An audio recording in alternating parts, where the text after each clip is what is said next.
This conference will now be recorded.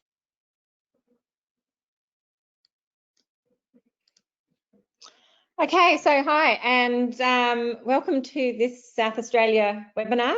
I hope everyone's going well at the moment. I know things have just started getting difficult again for New South Wales people to go to Queensland. Obviously, Victoria's locked down. Travel to South Australia, isn't that easy at the moment, but obviously it's going to start opening up eventually to all of us. I think it's just come out from IATA today that they don't expect international travel to go back to its levels until 2024. So I think really these webinars are all about trying to empower you to sell Australia as if you would sell the rest of the world. And I can assure you that we have absolutely incredible experiences all around Australia. For those of you who haven't done my webinars before, my name is Nicola Billins. I'm Sales and Marketing Manager. And our company, Alchemy, we've been around since about 2001, basically servicing travel agents from overseas. And obviously with COVID now, we're looking at sort of inward and really trying to help you guys to sell Australia. So we've been around since 2001.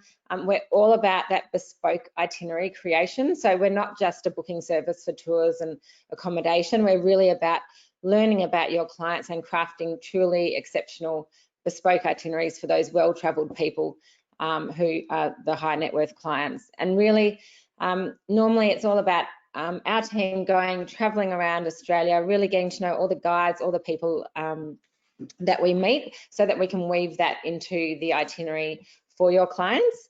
And our difference really is in that creativity. So understanding your clients and weaving that into the itinerary. We go and try and basically handpick all the suppliers and create stuff that you're not going to find on Google. And I can assure you today, you'll see a couple of the things that I'm going to show you, and you might scratch your head and go, why have you put that in there? But that's all about trying to find those little interesting tidbits that might be perfect for one person, but no, maybe not for all. But that's what we're all about. It's really tailoring.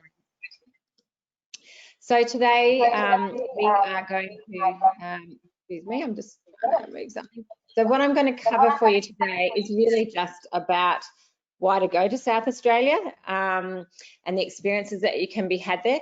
I'm not going to cover accommodation. I'll touch on a tiny bit, but not really covering accommodation.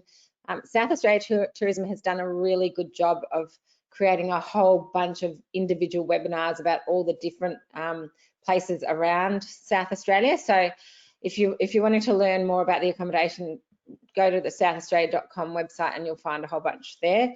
I'm also not going to really talk about what I consider easily self-bookable, so stuff that your clients wouldn't bother coming to you for or wouldn't think to come to you for. So, just city-based experiences in Adelaide, the Adelaide Hills region, which is literally just outside of Adelaide, and the wine region. So I'll touch on wine, but I'm really not going to spend a lot of time on it at all today. And so this is just a quote from our founder. We are delighted to offer travellers a view of Australia that reaches far beyond the typical tourist destinations. And you'll see that today in this webinar.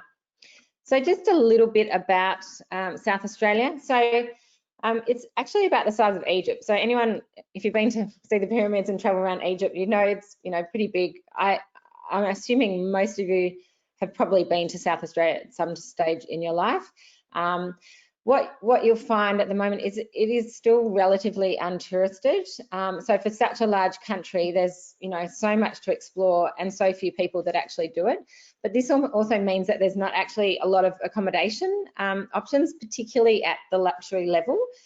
So sometimes, if we recommend to do an experience in a certain destination, there might only be a 3-star hotel, but they're going to have a fabulous experience. So you're going to get all throughout South Australia some dramatic landscapes, but very few people. And this is what I particularly love about it, and why I think that it's one of those up and coming destinations that I think Australians are just going to start loving when they can explore it. There are long distances between some of the highlights. So, if we can charter some planes or helicopter people in, that just makes it a lot more pleasant and less time in cars. And we can certainly help with that sort of building the itinerary and avoiding wasting time with the travelling. And also we rely very heavily on some of our great guides, because they're the key to unlocking the region. They live and breathe it. They're there all the time. They've grown up in those areas, and they're who we want to put your clients in touch with. As I said earlier, southaustralia.com is a really good resource for information. So pop on that after this webinar. So just a little bit about what's around South Australia. You can see I've highlighted pretty much, well, a lot of the highlights that I will be talking about today. This kind of corner block here, that's roughly where some Aboriginal lands are. So tourism in there is, you know, by permission of the Aboriginals who live there. So so if your clients are interested in that, just let us know and we can organise things. So really, what you've got starting down in this bottom right-hand corner, that's sort of near the border of Victoria there, where Mount Gambier is, and then obviously Adelaide here. You've got Kangaroo Island. In fact, I think on the next slide it'll be a bit easier to show you. Just a minute. Yeah, here. So Mount Gambier down the south here. Adelaide's this little brown dot, and you can see Kangaroo Island, the Eyre Peninsula, the Flinders Ranges. I'll be talking about all of these places, Lake Eyre and Cooper Pedy, so up kind of more in the outback, and the Nullarbor Plain, which, you know, has a reputation for just being a long, boring drive, but, you know, if you look hard enough, you can find some really cool things. So when to go? So really, most of the year you can go. At summer, it can get very hot in more of the outback region, so just something to be aware of. Some of the sort of walks might be a bit too hot for people at that time of year. Similarly, you know, over winter it can get icy cold in the desert there. So just need to be aware of that, so that we can, you know, make sure people have the appropriate clothing. So I'm just going to start off with a very tiny bit of history on Adelaide. I'm not really, or South Australia, I'm not really going to be talking about Adelaide, but these are some of the sites. This one you can actually see for free, but this is where the colony of South Australia was actually proclaimed in 1836. So this is in Glenelg, so basically a beach suburb of Adelaide. There's a photo of all the people at the time. I think there was about 200 of them standing under this tree, and they've now preserved this tree. They've sort of enfolded it in concrete, just as so it doesn't get ruined, as a bit of a memory. But, you know, if you've got clients who are interested in the colonial side of things, it might be nice to let them know about this. Another really, really important part of Australian history is the women's suffrage movement. And thanks to South Australian women, I've got the vote today, and I can become a Prime Minister if I want. So there's this side of history that we can weave in. You can go and learn about it at the Centre for Democracy. So again, people who are interested in history, women's rights, this is something to weave in.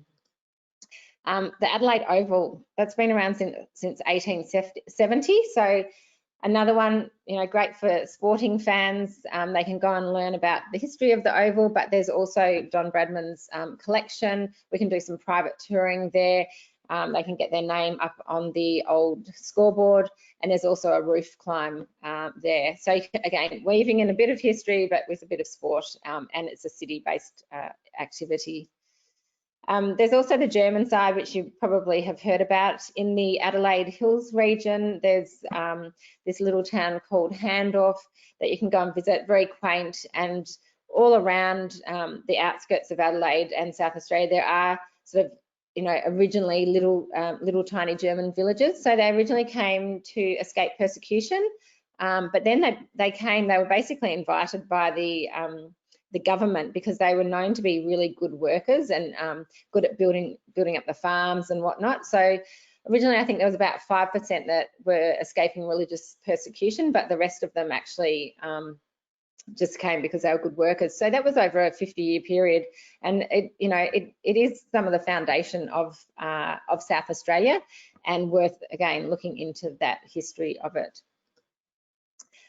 Just touching on some of the wine regions, because essentially I think most people who are going to do a South Australian, I was going to say South African, South Australian holiday will probably want to weave in some wine tasting along the way. There are, I think there's about 15 different actual little wine regions, all very sort of within, you know, a couple of hours drive of Adelaide, so easily done on a day tour or, you know, overnight stop.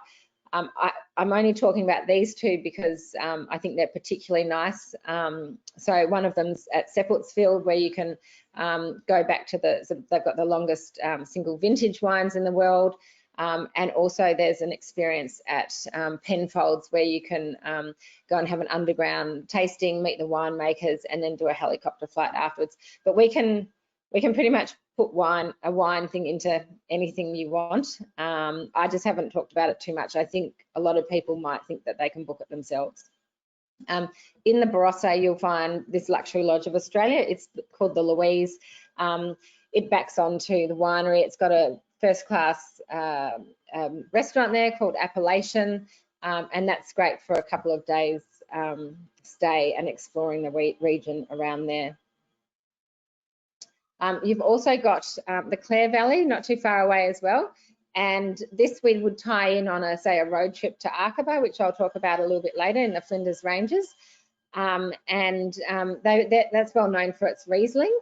And they've got 30 cellar doors to visit, and their vineyards go back as 1848. And I do apologise. I hope that the noise outside isn't too bad. I can hear some machines going on.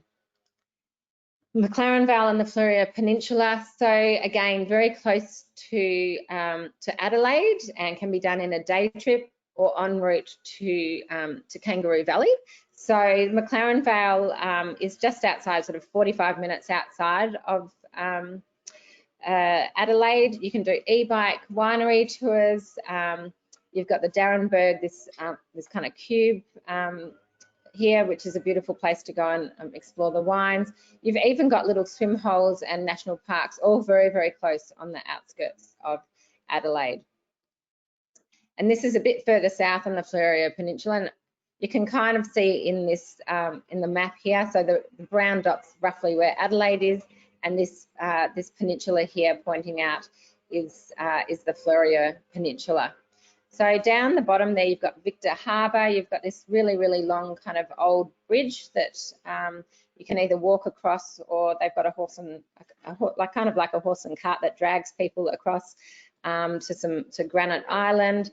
You can spend a few days there. Again, it's sort of one of those things I feel like people might easily self-book. So I'm not going to talk too much about this region. But one thing you do have there is a possibility to go swimming with tuna, which is, you know, pretty unique. So this kind of, I guess, nets. It's got a net, and then people can all duck in and jump in with the tunas. So Kangaroo Island, I did want to talk about Kangaroo Island. Obviously, most of you know that it was heavily affected by the bushfires. About 50% of the island got burnt. I haven't been there since COVID, but I've checked in with our contacts there, and I wanted to give you a little bit of an update. So Kangaroo Island, it's this little island off here. So to get there, you can either drive down the Fleurie Peninsula and then hop on a ferry, on a car ferry, or you could fly. So it's about a 45-minute flight there to get to Kangaroo Island. It's about 100 kilometres long across it, so it takes about an hour from one end to the other if you're driving it, and it's really only got sort of one main kind of loop road around it, and then it's got a few gravel roads basically, and that's about it. So it's one of those places that, you know, was really just a sort of a local holiday house destination for South Australian people, and it's really only since Southern Ocean Lodge was built there that it became sort of really on that international scale, where people used to arrive and spend a few days at Southern Ocean Lodge. But it's got so much to offer. I personally absolutely adore it there, and I really think it should be included on most of your itineraries. So for those of you who aren't familiar with Southern Ocean Lodge, it was one of the luxury lodges of Australia. It was burnt down in the bushfires over the summer holidays. So you can see this picture of it after the fires. Really, really sad. They are going to rebuild it. So it's still in the luxury lodges collection. We don't know when it's going to reopen. Obviously, insurance and all of that is a bit of an issue. Nobody was hurt, and yeah, it will be back. So that's really exciting, and stay tuned. This is Flinders Chase National Park before and after the fires. So this is on the west part of Kangaroo Island, and it's sort of it was one of the main tourist attractions before the fires. It did get closed down. It has recently opened up again, and this photo here on the right is from July, well, this month, couple of days ago, I think, last weekend. So yeah, it's getting back. It's coming back, but yeah, it did suffer some big devastations. Remarkable Rocks is another one that was on pretty much every tourist itinerary on Kangaroo Island. Obviously the rocks didn't burn, but all the bush around it did, as did the wooden walkways, the toilet facilities. So again, Remarkable Rocks closed down for a while, but it is reopened as well. The facilities haven't been rebuilt, but you can still go and visit. And I know it just looks like some rocks, but when you're actually there wandering around, they're absolutely incredible. Makes for some really good photography as well. So if you've got clients who are into their photography, yeah, it's great to visit. Oops, I'll just go back. Previous, sorry about that. One of my favourite parts of Kangaroo Island is Seal Bay. Didn't get affected by the bushfires. I've been to Antarctica and the Arctic, and I still rated this as one of my favourite experiences in terms of wildlife. So it's got Seal Bay's got the third largest population of sea lions, and what happens is they almost got hunted to extinction back in the day. They're now sort of regenerating, but basically what happened when I was there, and I guess it depends on the season that you're there, but there were all these little pups wandering around, and their mothers would swim out for 3 days. They'd swim 50 kilometres offshore, and then they would just dive up and down, literally 900 to 1,200 times over 3 days, and they'd just be catching fish and eating fish and fattening up, and their pups would be on the beach just calling out to them until their mothers came back, and their mothers would just be so exhausted that they would literally just sleep there on the beach for another few days and then go and do it all again. So absolute highlight. It can get busy during the day, so what we would do is send your clients there on quite an early morning experience, and they'd pretty much have the whole place to themselves on a private tour. In terms of touring around, there's some great luxury touring options, and our suppliers who are there, they will take your clients. They'll basically work out what your clients want to do, whether it's food and wine, going and visiting all the up and coming distilleries, learning about Ligurian bees, which are the only population of Ligurian bees that still exist. They originally came from Italy. There's still heaps and heaps of wildlife there. So kangaroos, koalas, other types of seals, the fur seals. So yeah, depending on what your clients are interested in, we can arrange different touring options. There's even an expert, the world's expert in echidnas, a lady called Peggy. So a great option for little kids who'd like to sort of, get behind the scenes and spend some time with a researcher. So really, I'll talk about it at the end, but whatever your clients are interested in, we'll weave that into the itinerary. So the Limestone Coast, so this is really, if you picture coming up from Melbourne and going sort of along the Great Ocean Road, and then that extending into the Limestone Coast by sort of Mount Gambier and then up to Adelaide.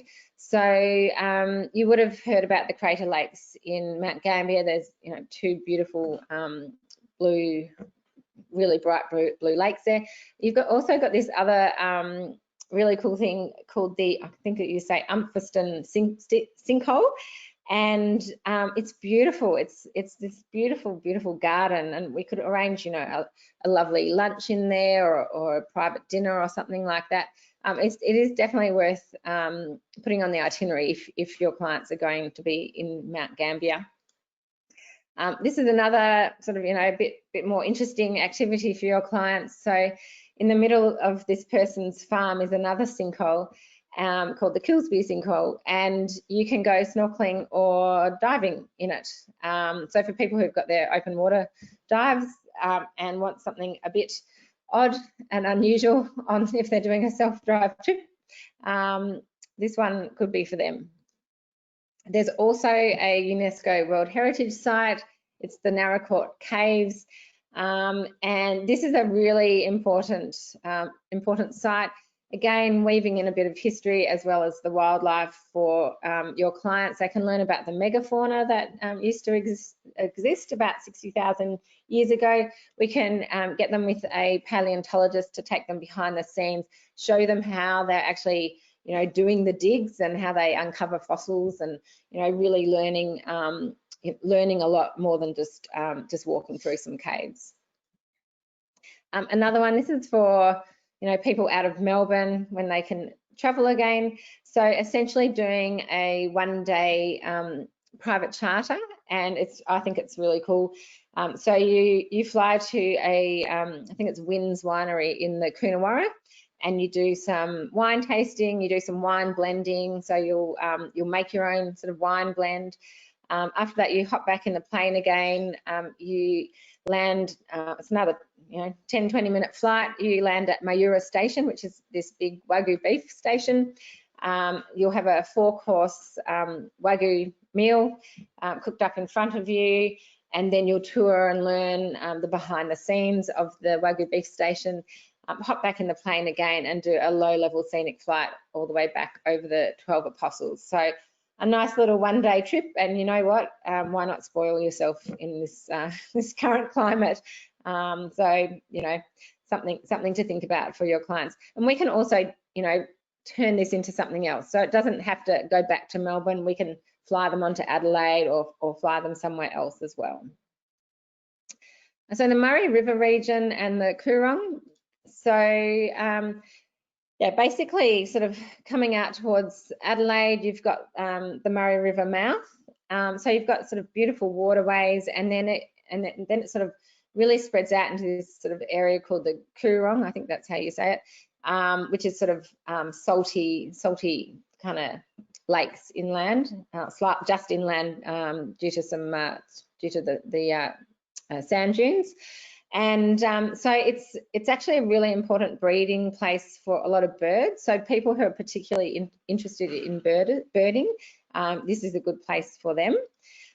We can rent a luxury houseboat for your clients. We can weave this into an itinerary with a private guide. There's you know, vineyards nearby. You've got orchards, so lots of produce nearby. You can go cycling, do bushwalks. So really nice to include that on part of an itinerary.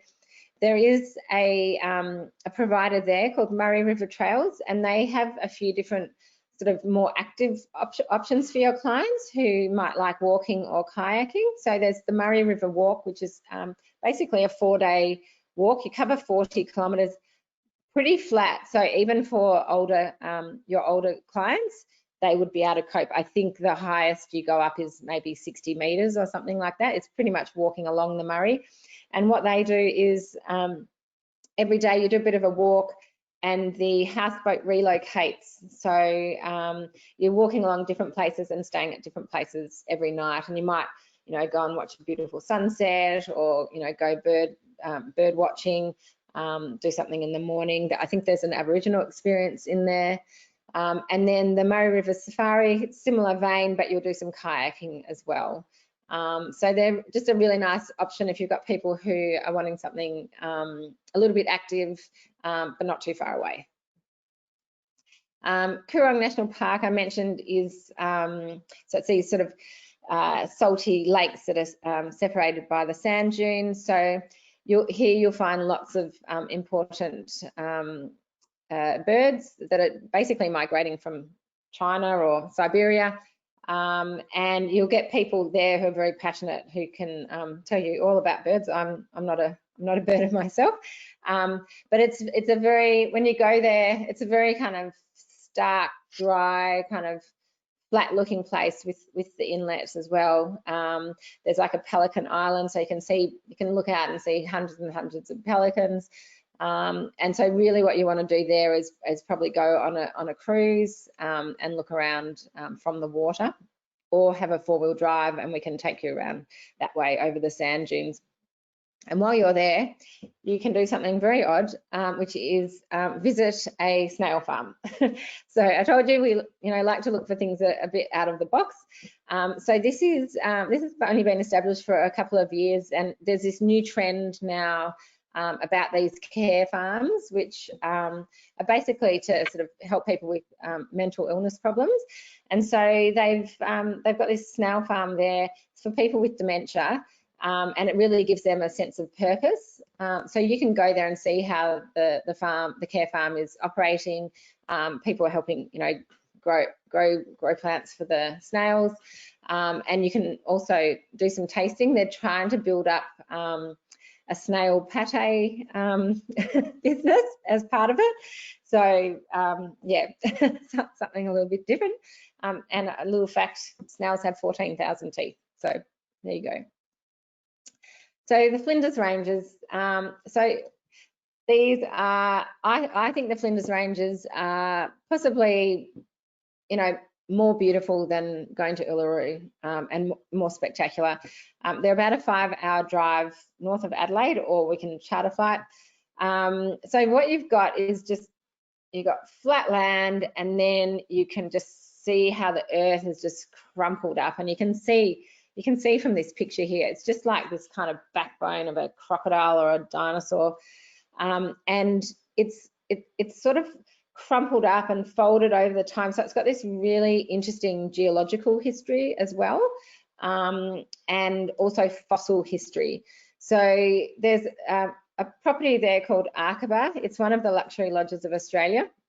It's a 60,000 acre private wildlife conservancy. So it was a sheep farm for 150 years.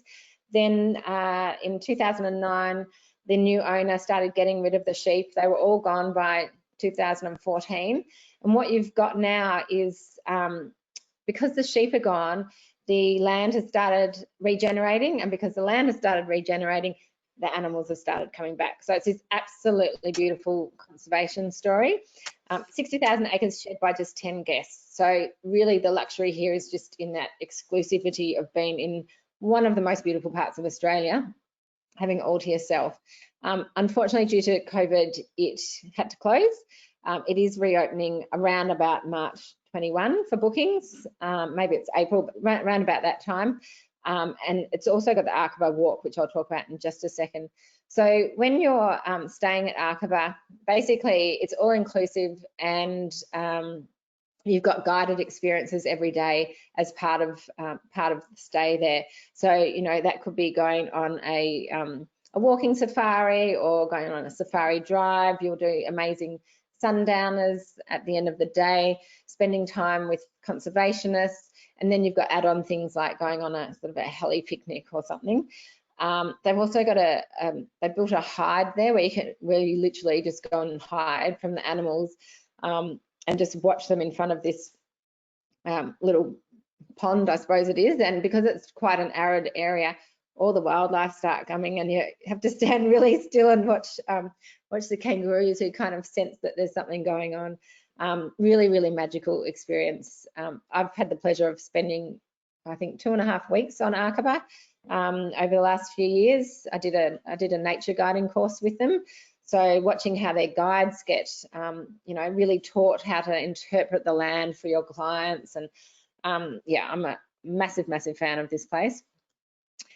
They've also got the Arkaba Walk. So this is walking across Wilpena Pound, which I think I've got the photo of next, and then onto their property, and you spend 2 nights in different bush camps, and then a final night back at the homestead at Arkaba in the luxury lodge. So when you stay at these bush camps, you're staying in sort of luxury swags, but you're by no means roughing it. So you'll sort of walk maybe 13 or 14 kilometres a day across the property. And as you walk into camp, there'll be someone waiting for you with the, you know, the cold towel to wipe yourself down. They'll have a glass of champagne or beer. They have filled basically their outdoor showers, and they've put hot water in them, sort of, you know, heated the water on a fire, and then basically the showers there are 3-sided, and because there's absolutely no one there, you basically just have a shower with a view like what you can see in these pictures here, and it's just fantastic. And then they'll cook you up an amazing 3-course meal at the end of the day. So the walk itself, it is, you know, you do need to be fit. So if you've got clients who are wanting to go on it, I would highly recommend that they, you know, do a little bit of training. It's not too hard. When I did it, I didn't know I was going to do it, so I hadn't done any training. But certainly I wished I had done a bit of training. On the property of Arkaba, you can also hear some of the Aboriginal stories. So this whole area is, you know, got lots of Aboriginal history. It was quite an important area for them. This is Auntie Pauline here. So she's one of the last people who still speak her language. I'm not going to try and say the name of her tribe. So she'll take you out. It's really fun going out with her. She'll take you out looking for like, you know, witchetty grubs. She's basically got a piece of wire that she keeps in her hat, and she'll dig it into trees. And when we went, she found one and basically just made a little fire and cooked it up for us right in front of us. And we all tasted it. It's not going to, not my favourite thing. So yeah, so going out and hearing her stories is really special. And this is Wilpena Pound. So the property of Arkaba actually backs onto Wilpena Pound. So one of these walls here is part of Arkaba. And I would absolutely insist, if any of your clients are going to Arkaba, that they absolutely have to do either a fixed wing or a helicopter flight over this. It is just so beautiful. And yeah, I think it's one of the highlights of everything I've done in Australia personally. So yeah, so Wilpena Pound, it wasn't a crater, it is just part of that folding of the land. As I said, very important traditionally for the Aboriginals, but then it became, I think they grazed either cattle or sheep inside here because it was kind of a natural fence line. Now it's a national park, and it's been handed back over to the Aboriginal people. So there's lots of beautiful walks all around here as well, you know, and there's lots of Aboriginal artwork in the surrounding countryside as well to see. Oops, let me just go back first. Sorry, previous. So I spoke about how the Flinders Ranges is kind of this crumpled landscape, and what that's done is it's you can basically look at time through geology, if that makes sense. And so there's an area just near Arkaba called the Burke Gorge, and literally it's like driving through time. So you can see different parts of the folds in the land and when that was back in history. So I think it goes back to something like 550 million years ago. If you're not a geologist, and I'm not, you really are best going with a guide. They do have sort of interpretive signs all the way through, but really I would say is go with a guide who can, you know, tell you more about it, and it's absolutely fascinating. And then this area is also known for having the earliest life forms, which I'll touch on in a little bit, and also the best place to sight the yellow-footed rock wallabies, which are these cute little things, and they are my favourite animal in Australia. They were almost hunted to extinction because of their beautiful fur, and I mean, you can see just how beautiful this fur is. When you go looking for them, they camouflage so well that you could literally be staring at one for an hour and not know it, and then they hop away. So you really have to concentrate. And this is why when you go to Bracknell Gorge, it's one of the best places to see them, because they are known to be there. There aren't many left in Australia. I did a 4-day sort of conservation activity at Arkaba, where we basically trekked across the property looking for signs of the rock wallabies. They have 2 known colonies that have started coming back onto their property, but we looked for 4 days and we didn't see them. So I didn't see them until I went to Bracknell Gorge to see them. But yeah, absolutely beautiful creature. I think they should be our new mascot. In the same area, you've got the Prairie Hotel. You may have heard about it. It's a pretty iconic pub.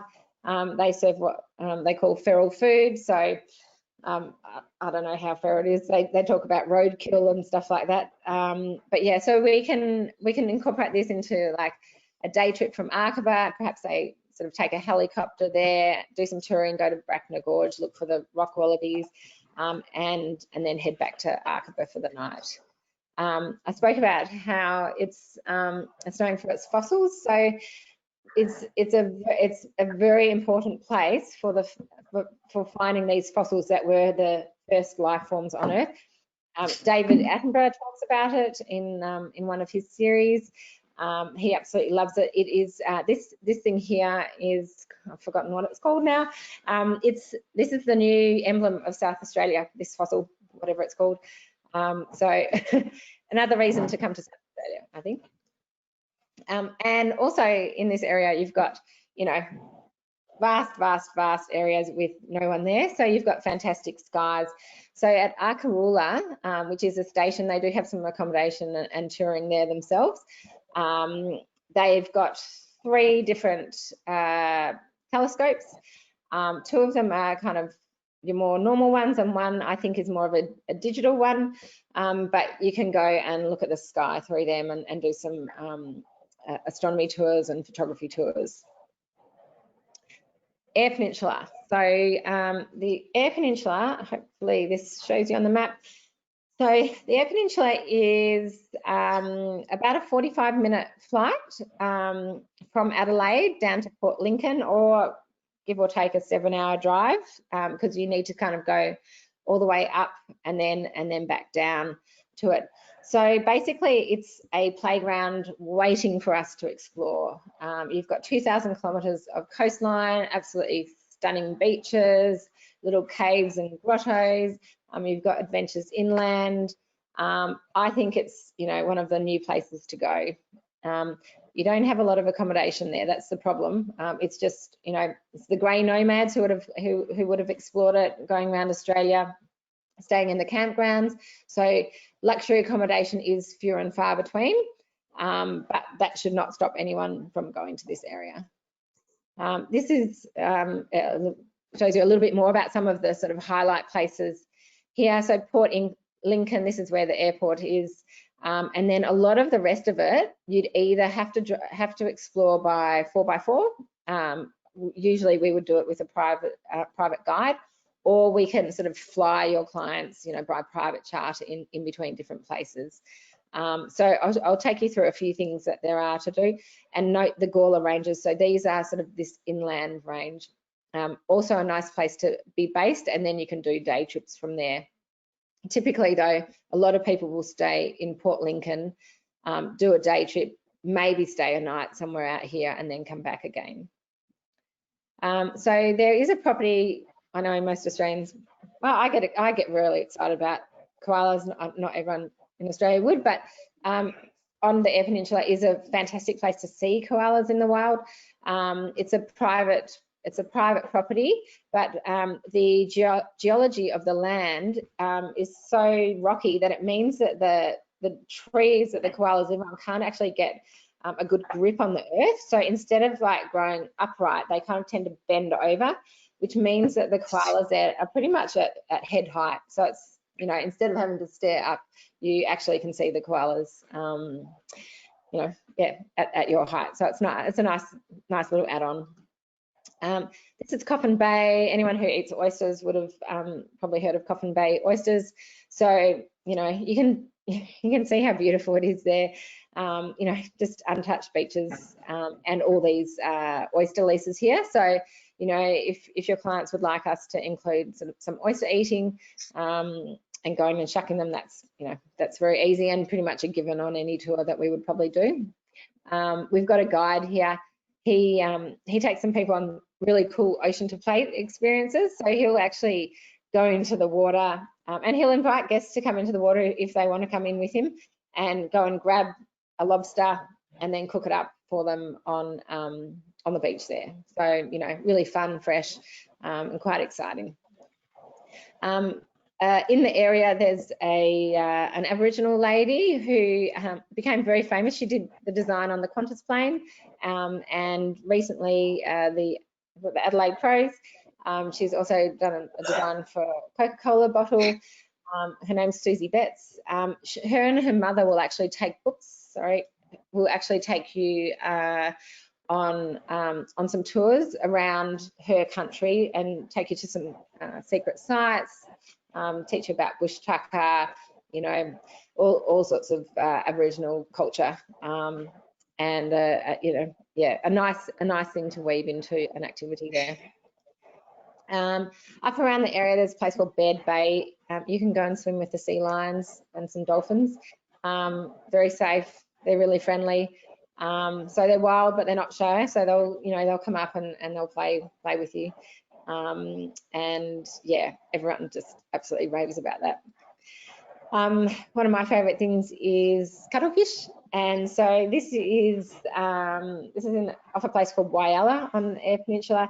So they come and they breed around. They start coming in about May. Best time of year though is July, and you'll literally get these groups of these giant cuttlefish that come, and you can either snorkel or scuba dive with them, and you can just watch them do all their colour changes and, you know, pretending they're half male and half female, and, you know, all their mating kind of displays. So, you know, something unusual, but that's what people are looking for these days. You know, that's why they travel overseas, but we've got it here in Australia.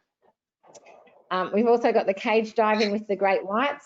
So this is out off an island, sort of a fair way sort of off Port Lincoln. So there's a few operators there. You can either get down in the cage like this, or you can see in this right-hand picture, you can actually sit in this enclosed case and watch the other people who are doing the cage diving. And I think there's also an option where you can sit on you can go right down to the ocean floor and then watch the sharks from above. So obviously not for the faint-hearted, but you know, I've done this in South Africa. It is pretty thrilling, I would say. Take seasick pills. That's my tip. But yeah, cage diving for those people who are interested. You've also got great kind of Instagrammable stuff around here. So this is Lake McDonald. This is on the Eyre Peninsula, but you've also got I think there's about 5 or 6 different pink lakes all around South Australia. The reason they look pink is they're basically part of these salt lakes, and so there's, you know, something in the crystals that turns them this kind of pink colour. So you will find people doing Instagram shots when you go to these places. Also around this area is really good fishing. So whether it's heli fishing to a, you know, remote location on the beach, so you've got salmon and flathead. We can take you out deep sea fishing. There's also sort of inshore fishing, so in the sort of more protected areas. So if you've got clients, you know, maybe a boys group that want to go fishing for the weekend, we can certainly look after that. And inland, I mentioned the Gawler Ranges. So there's a fantastic kind of luxury glamping provider in the middle there, Kangaroo Camp, and so they do some really good safaris and wildlife safaris in that area. So you've got emus and kangaroos and all sorts, and that can all be your base to go and then go swimming with the sea lions, and sort of a nice kind of nature-based way of seeing the area. And the Great Australian Bight, obviously this kind of extends all the way along the Eyre Peninsula and into WA, but some great photography, great lookout points just to see see that coastline that's looks so impenetrable. And you can just imagine when the early explorers were sailing past, just going, well, there's no landing spots here, is there? So yeah, but great spot to look for whales. So that's about now. It's in the winter season. And then obviously the Nullarbor Plain, you might get people wanting to self-drive it. If they are driving from South Australia to Western Australia, they'll be driving into the sun. So that's just something to keep in mind. You have, as you do go into Western Australia, you've got things like the longest golf course in the world. So I think it's called Nullarbor Links. So people take their own club and their own ball, and they'll hit it at one spot and then drive for another 100 kilometres and tee off again. So there's all these spots along it. People who are into cave diving, there are some caves over in this area. There are some rare birds.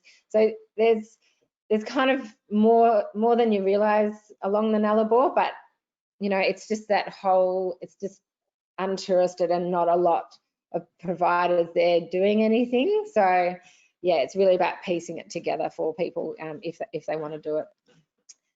Coober Pedy, so you would have heard of Coober Pedy. You probably are like me and went there when you were 14 on a school trip in a bus.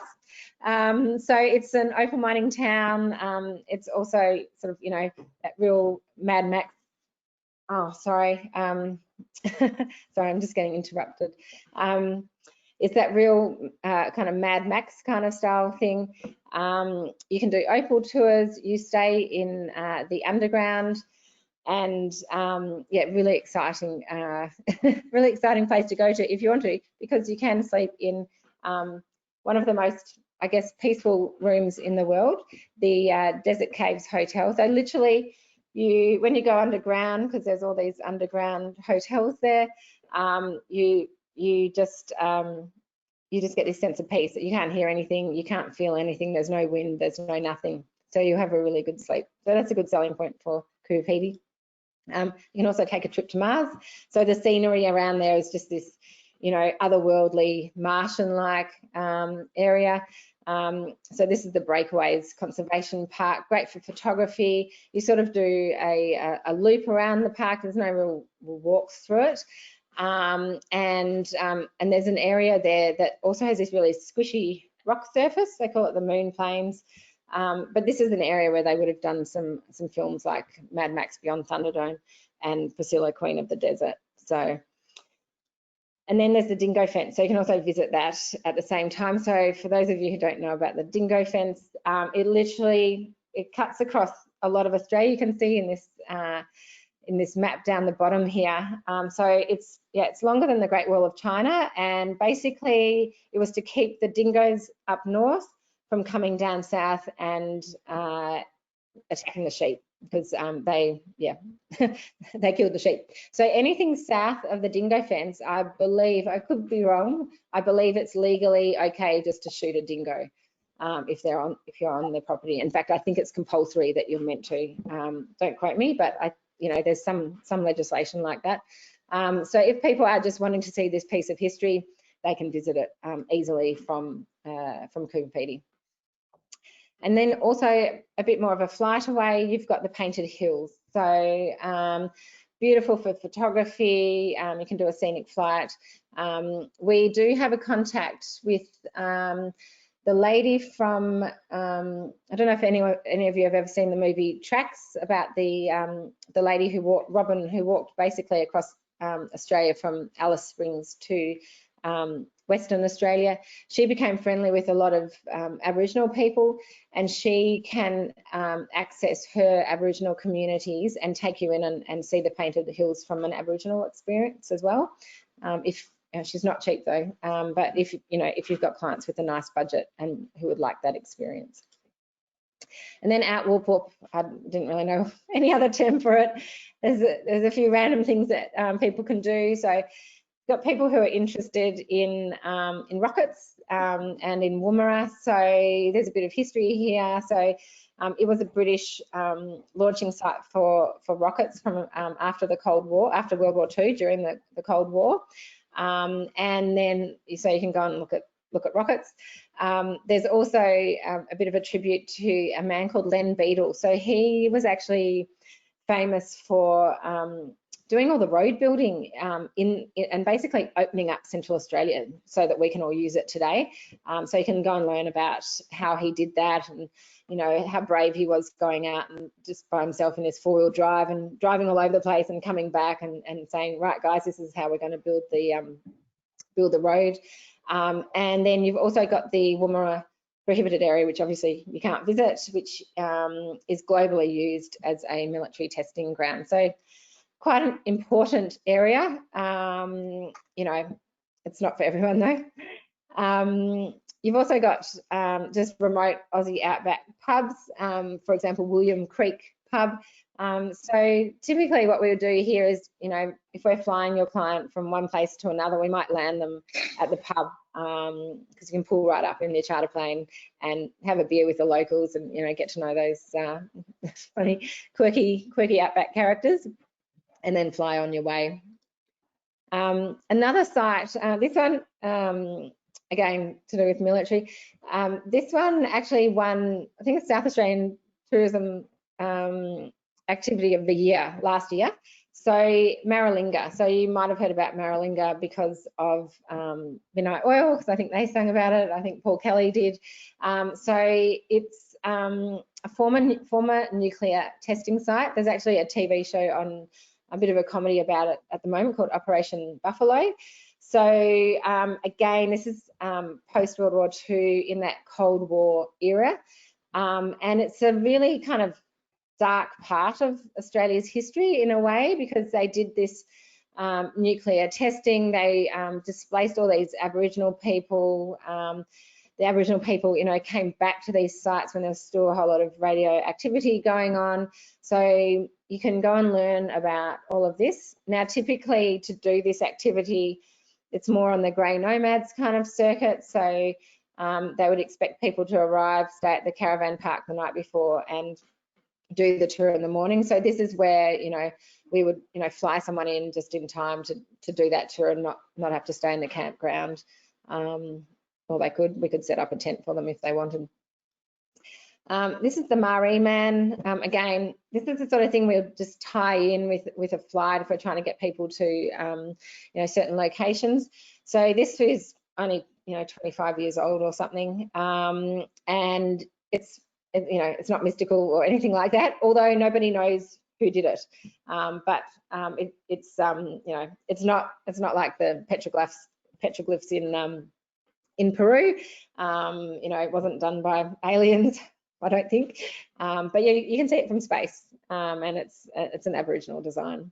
It'd be fun to fly over it. You've also got Lake Eyre, which flooded, I think it was last year, but only really fills up about 4 times a century.